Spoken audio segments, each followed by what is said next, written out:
आप सभी को दीपक द्विवेदी का नमस्कार।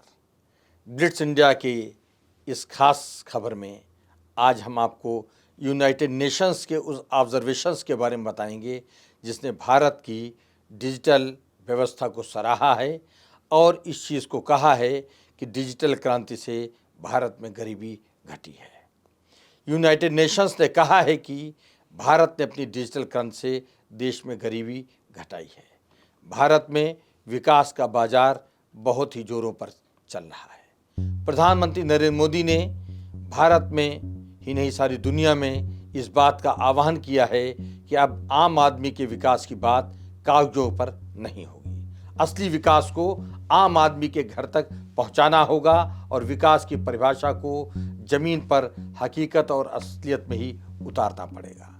भारत के प्रधानमंत्री नरेंद्र मोदी ने देश के 25 करोड़ लोगों को गरीबी की रेखा से बाहर निकालकर देश के अंदर और देश के बाहर समूची दुनिया में एक नया कीर्तिमान स्थापित किया है। इसी फार्मूले से भारत और दुनिया के कमजोर देश विकसित होंगे और संयुक्त राष्ट्र यानी यूनाइटेड नेशंस का एसडीजी यानी सस्टेनेबल डेवलपमेंट गोल्स एजेंडा 2030 के वैश्विक विकास के एजेंडे का संकल्प भी सही मायने में पूरा होगा। अच्छी खबर तो यह है कि अब ये बात संयुक्त राष्ट्र यानी यूनाइटेड नेशंस को भी समझ में आने लगी है। संयुक्त राष्ट्र महासभा के अध्यक्ष डेनिस फ्रांसिस ने साफ तौर पर कहा है कि भारत में हो रही डिजिटल क्रांति और उससे आम आदमी को होने वाले लाभ की सीख दुनिया के हर एक देश को लेनी चाहिए। यूनाइटेड नेशंस जनरल असेंबली यानी यूएनजी के 78वें सत्र के अध्यक्ष डेनिस फ्रांसिस ने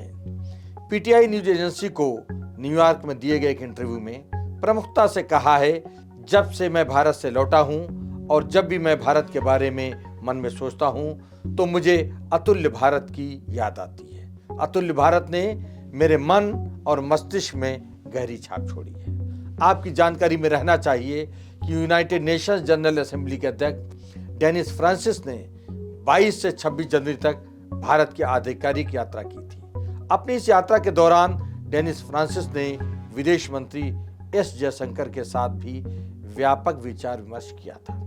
यूनाइटेड नेशंस जनरल असेंबली के अध्यक्ष ने बताया है कि भारत ने सिर्फ एक हैंडसेट और डिजिटलीकरण की तकनीक से देश के लाखों लोगों को आर्थिक लेन देन के एक यूनिफॉर्म प्लेटफॉर्म से जोड़कर बहुत ही सराहनीय कार्य किया है। डेनिस फ्रांसिस ने यह भी कहा है कि डिजिटलाइजेशन भारत का एक बहुत ही महत्वपूर्ण इनिशिएटिव है।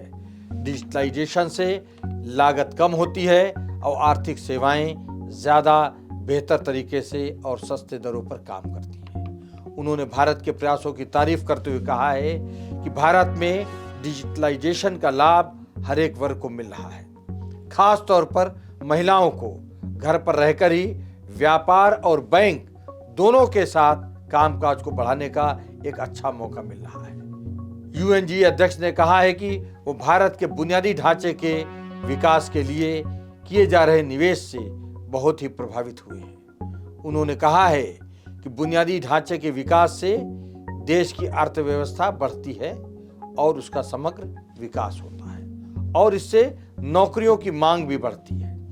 कुल मिलाकर कहा जाए तो तेजी से बढ़ते, उभरते, चमकते और दमकते भारत का गुणगान सिर्फ भारत में ही नहीं बल्कि सारी दुनिया में हो रहा है। ये बात संयुक्त राष्ट्र जनरल असेंबली के अध्यक्ष ने अपने एक खास इंटरव्यू में कही है। दोस्तों, आप सभी को ये रिपोर्ट कैसी लगी, इस पर अपनी प्रतिक्रिया जरूर दीजिएगा। धन्यवाद।